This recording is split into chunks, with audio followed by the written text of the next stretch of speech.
현역의원 평가에서 하위 20% 컷오프 대상자가 발표된 더불어민주당 그 후폭풍이 거셉니다. 총선을 50여일 앞둔 여야의 공천 상황 전문가와 함께 짚어보겠습니다. 김영준 명지대 교수, 이상일 아젠다센터 대표 나오셨습니다. 안녕하세요. 네. 안녕하세요. 예, 먼저 이제 더불어민주당의 컷오프 후폭풍부터 알아보겠는데요. 결국 문재인 전 대표가 마련한 칼이 친노와 주류까지 다 베었다, 이런 평가가 나오고 있는 것 같습니다. 대한민국 총선에서 항상 익숙했었던 부분이 이제 현역 물갈이론이라는 게 항상 나오지 않습니까? 특히 이제 국민들이 조사를 해보면 한 60% 이상이 현역 의원을 물갈이해야 된다라고 하는 그런 여론조사 결과들도 있었는데요.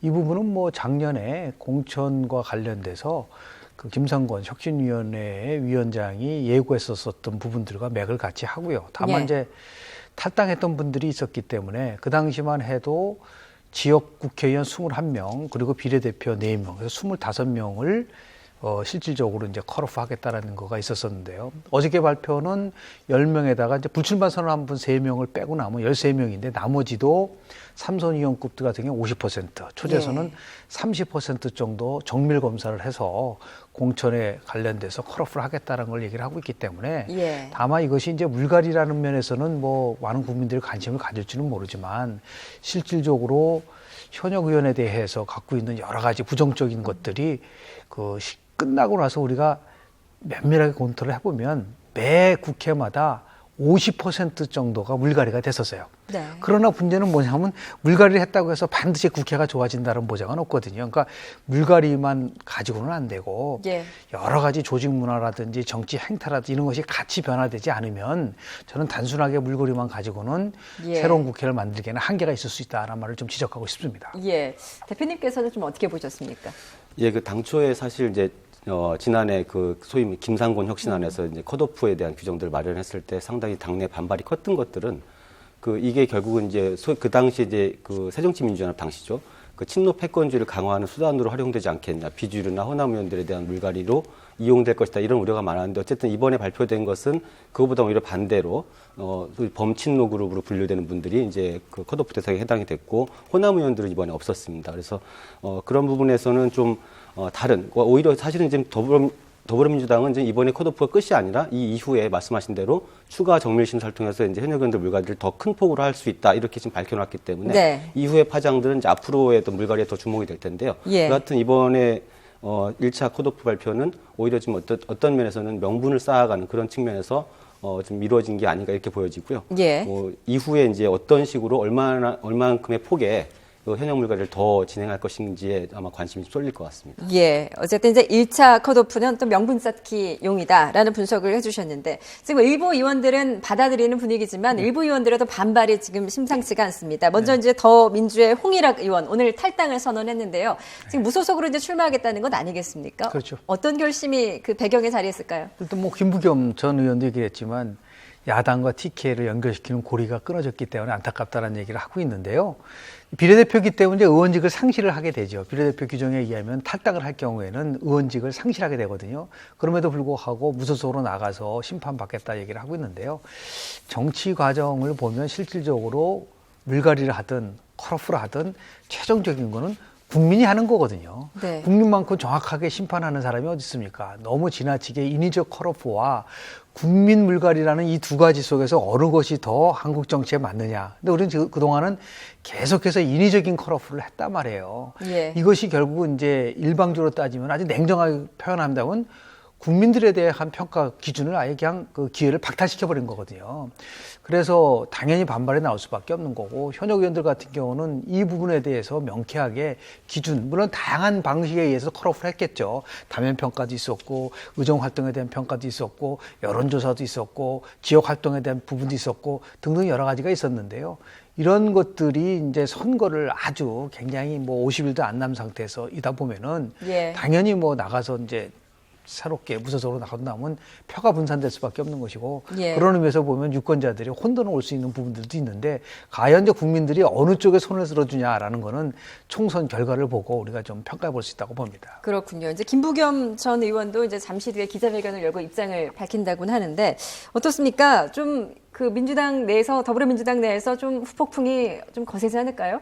아무래도 뭐 물갈이의 폭보다는 이제 내용에 대한 부분에서 지금 그런 부분이 좀 보이는데 특히 이제 홍일학 의원은 뭐 비례대표이긴 합니다만 대구 지역에서 출마 준비를 하고 있었기 때문에 사실 뭐 민주당 현역 의원으로서의 프리미엄이나 이런 것들을 사실 뭐 기대하기 어려운 상황. 사실은 사지자, 험지를 뭐 사지에서 이제 출마 준비를 하던 상황에서 그 이렇게 컷오프 대상이 됐기 때문에 특히나 이제 김부겸 전 의원처럼 대구 지역에서 이제 더불어민주당 깃발을 들고 총선을 준비하는 입장에서는 그건 당에 대한 어떤 이제 이게 현역 의원 컷오프 평가에서 말씀하신 여러 가지 기준이 있을 텐데 그 중에는 사실 정성적인 어떤 기준들이 많이 있습니다. 그게 뭐 객관적인 수치로 표현되지 않지만 당에 대한 어떤 기여도라든가 헌신 이런 것들도 굉장히 크게 봐야 될 텐데요. 예를 들어서 뭐 문희상 의원 같은 경우는 이제 비대위원장을 2번이나 하셨던 분이고 이런 분들이 포함된 부분이라든가 대구 같은 곳에서 이제 야당의 어떤 여당의 텃밭에서 출마 준비를 하는 분들이 이렇게 컷오프 대상에 포함됐을 때 이런 것들이 아마 이제 과연 당내 지지자들이라든가 이런 분들이 수용할 수 있을 것인지 그런 부분 좀 지켜봐야 될 것 같습니다. 그렇군요.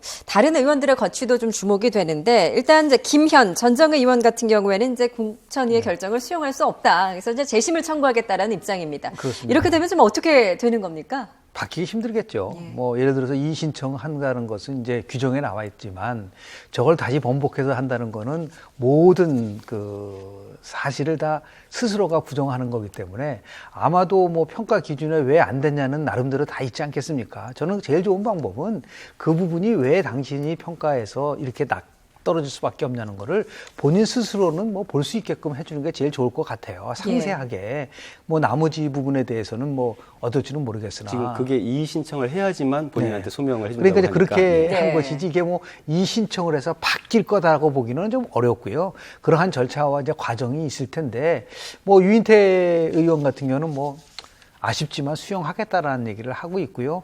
문희상 의원 같은 경우 5선 의원인데 아마 처남 그 취업 알선 문제 때문에 이제 그런 이제 불이익을 당했다고 본인이 얘기를 하셨지만 비상대책위원장을 2번이나 맡아서 당이 위기일 때 나름대로 역할을 했는데 거기에 대한 고려라든지 이런 것들이 굉장히 부족하지 않았냐. 근데 그 2분은 지금 뭐 이의 신청한다는 말은 없지 않습니까? 당의 그 나름대로의 결정을 수용하겠다는 얘기를 하고 있기 때문에 뭐 이제 초선 의원들 같은 경우는 뭐 상당히 이 부분에 대해서 이의가 있을 수밖에 없겠으나 더 중요한 것은 이제 본인 스스로가 더 왜 이러한 결과가 나왔느냐에 대해서 더 성찰하는 것이 더 올바른 그런 그 처신이 아닌가라는 생각을 좀 하게 됩니다. 안철수 대표의 측근이죠. 그러면서도 이제 당 잔류를 선언했던 송호창 의원 이번 살생부에 들어가게 됐는데 좀 거취가 주목이 되거든요. 어떻게 보십니까? 국민의당에 합류를 하게 될까요? 굉장히 그 곤혹스러운 입장에 지금 처했을 것 같은데 송호창 의원 입장에서는 사실 이제 뭐 안철수 의원의 가장 최측근으로 분류가 됐던 분이고 실제 과거에 신당 창당 중간에서 탈당을 했던 것도 있었지만 이번에 결국은 최종적으로 안철수 의원이 이제 신당을 만드는 과정에서는 불참을 선언하고 당 잔류를 선언했었는데 이제 그런 상황에서 지금 이렇게 현역 의원 컷오프 대상에 들어가게 됐죠. 이제 이 부분이 뭐 이렇게 됐기 때문에 이것을 이제 뭐 과연 이게 객관적인 평가를 통해서 이루어진 것이냐라는 것에 대해서 강력히 반발한다면 또 국민의당의 합류 가능성도 있겠습니다만 1차적으로 이제 신당 창당 과정에서 합류하지 않았다가 컷오프가 되니까 합류한다. 이것도 굉장히 모양새가 안 좋거든요. 그렇죠. 아마 굉장히 좀 고민이 많을 것 같습니다. 그렇군요. 국민의당 같은 경우에도 좀 당황하는 기색인 것 같아요. 어떻게 보면 이삭줍기를 좀 기대를 했었는데 사실 이번에 이제 공천에서 배제된 의원들 가운데 국민의당에 합류할 수 있는 의원들은 그다지 없는 것 같아 보이는데요. 그래서 뭐 어떻게 따지면 뭐 전략적으로 한 게 아니냐라는 얘기가 있고요. 우리 3월 24일, 25일 날 실제 후보자 최종적으로 이제 후보에 대한 등록을 하게 돼 있거든요. 저는 새누리당이나 예를 들어 더민주나 아마 후보 등록 직전에 아주 굉장히 그 전략적으로 마지막 컷오프 대상을 발표할 가능성도 있다고 저는 봅니다. 왜냐하면 기간을 안 주는 거죠. 그렇게 하면서 후보 등록을 시작해버리면 모든 또 이제 관심의 초점은 뭐 공천이 아니라 이제 그 이후를 가기 때문에 그런 부분 속에서 이제 국민의당 같은 경우는 고민할 수밖에 없지 않겠는가. 그러니까 더 얘기해서 실리냐 명분이냐라는 싸움인데 분명한 것은 지금 국민의당이 처음보다는 정당 지지도가 많이 지금 좀 빠져나가고 있는 상황인데 그 이유는 여러 가지가 있겠지만 처음에 국민의당이 만들어졌을 때 표방했었던 새 정치와 현재 일어나고 있는 여러 가지 상황을 보면 그게 좀 엇박자가 나는 부분이 있기 때문에 그런 거거든요. 그런 의미에서 국민의당이 예를 들어 더민주에서 컷오프한 현역 의원을 영입한 데 대해서는 엄청난 한계가 있을 수밖에 없는 것이고 또 받아들이기 힘들 거고 저는 송호창 의원이 저는 국민의당에 갈 거라고 보지 않습니다. 예. 얼마든지 본인이 개인적으로 자신의 행보를 하지 컷오프 됐다고 간다고 한다는 것은 제가 볼 때는 받아들이기 어려울 거라고 보여. 국민의당도 이제는 한 속 두 속 늘리는 게 중요한 것이 아니고 예. 어떻게 하면 국민에게 정말 새 정치의 모습을 보여주느냐가 더 중요하지 않을까라는 생각을 합니다. 그렇군요. 뭐 더불어민주당 내에서 두 분이 말씀하셨듯이 사실 이제 이번 1차 컷오프 명단도 그렇지만 이제 앞으로 진행될 2차 현역 물갈이에 더 의원들이 관심을 많이 보이고 있는 것 같습니다. 지금 뭐 김종인 대표의 진짜 관심사도 현역 정밀심사하고 물갈이다라고 밝히고 있는 상황인데 지금 좀 떨고 있는 의원들이 많을 것 같아요. 그렇죠. 사실 이제 정밀심사라는 말 속에 어떤 네. 기준들이 뭐 이렇게 객관적으로 나와 있는 것은 아니기 때문에 과연 어떤 기준들을 가지고 이런 부분들을 이제 할 것이 그리고 폭 자체도 뭐 3선 이상 의원들은 50% 초재선 30% 이제 물갈이를 할 수 있다 예고를 했기 때문에 그런 부분에서 굉장히 크게 관심을 좀 가질 것 같고 내주 초로 아마 대략 일정이 예정되어 있는 것 같은데 네. 그 어떤 이런 폭과 내용에 대한 부분들이 명확하지 않기 때문에 이런 것들이 이제 어떤 식으로 나타날 것인가 여기에 대해서 아마 크게 당내 뭐 안팎에서 관심이 클 것 같습니다. 예. 뭐 도덕성 문제도 이제 좀 주요 대상이 되지 않겠습니까? 그렇죠. 예를 들어서 지금 더민주 같은 경우는 3선 의원급들이 30명이거든요. 네. 그중에서 이제 3명이 불출마 선언을 했기 때문에 이번에 이제 공천 과정 속에서 한 27명 중에서 50%라고 한다면 최소한도 이게 13명 내지 14명 정도 되지 않습니까? 그러니까 네. 다선 의원을 그렇게 많이 이제 과연 쳐냈을 때 올 수 있는 여러 가지 이제 후폭풍들도 있겠으나 문제는 뭐냐면 아마도 더민주 강세 지역에서 중진이면서 의정 활동에 대한 문제라든지 그동안 뭐 여러 가지 면에 있어서 뭐 사회적으로 문제적인 야기를 일으켰다든지 막말을 했다든지 이런 사람들이 포함되지 않을까라는 생각을 하게 되고요. 예. 조재선 의원 같은 경우는 뭐 상대적으로 이렇게 그 자신의 그런 실업 문제 같은 경우라든지 의정 활동 문제가 다선 의원보다는 상대적으로 평가면에서는 적을지는 모르겠으나 예. 누가 봐더라도 이건 좀 문제가 있다라고 판단되는 초재선 의원들 중에서는 아마도 컷오프를 통해서 좀 변화를 하지 않을까라는 생각이 좀 들고요. 예. 또 나가서 지금 뭐 40 내지 50% 정도의 물갈이를 얘기하는 것도 나올 수 있는 부분들이 있기 때문에 중요한 것은 뭐냐면 물갈이가 중요한 게 아닙니다. 물갈이를 해서 과연 어떤 인물들이 들어가냐가 중요한데 지금 그 인물에 대한 얘기를 하지 않고 예. 물갈이만 계속 얘기를 하다 보니까 이게 과연 옳은 방향으로 가고 있는 것인지 아니면은 뭐 이 부분은 뭐 수없이 우리가 경험을 해본 부분이기 때문에 네. 좀 더 저는 물갈이와 더불어서 어떤 인물, 어떤 정책을 가지고 어떤 전문가를 가지고 올 것인에 대한 부분들도 같이 예. 고민해야 되지 않나 생각이 좀 듭니다. 예.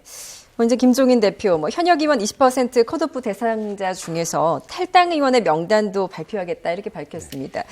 이게 공개되면 또 어떤 좀 파장이 좀 있을까요? 또 다른 이제 뭐 사실 이제 이거를 하나의 폭탄으로 본다면 더불어민주당이 이제 첫 번째 폭탄을 터뜨렸는데 탈당 의원들에 대해서 그걸 발표할 경우에는 사실 그분들 중에 이제 상당수는 일부 무소속이 있습니다만 국민의당에 지금 합류를 해 있는데요. 타당 의원이 된 분들이 어떤 이제 평가 기준에 의해서 하위 의원으로 분류됐다 이런 것들 공개하게 되는 문제가 있지 않습니까? 그래서 이게 국민의당 입장에서는 굉장히 불쾌할 수 있고 또 과연 이제 이 정치 도의에 맞느냐 이미 이제 당적을 옮긴 분들에 대해서 그런 뭐 자당의 평가 기준을 가지고 예. 이렇게 어떤 뭐 별로 이렇게 능력이 없거나 뭐 부실했다 이런 식의 이제 낙인을 찍게 되기 때문에 이런 것들이 과연 국민당 입장에서 굉장히 불쾌할 것이고 아마 정치적 논란을 좀 불러일으킬 그런 소지가 굉장히 많아 보입니다. 불쾌할까지는 아니라 선거법을 확대 해석하면은 저 선거법 위반이 될 수도 있어요. 선거법에 의하면은 특정한 인물이나 후보를 낙선하기 위해서 하는 부분에 대해서도 문제를 삼을 수 있기 때문에 저는 굉장히 조심스러워야 된다고 봅니다. 예, 알겠습니다. 오늘은 좀 더불어민주당의 이제 컷오프와 관련된 이야기를 주로 나눠봤는데요. 다음 시간에는 좀 새누리당 이야기도 나눠봤으면 좋겠습니다. 지금까지 김영준 명지대 교수, 이상일 아젠다센터 대표였습니다. 말씀 잘 들었습니다. 고맙습니다.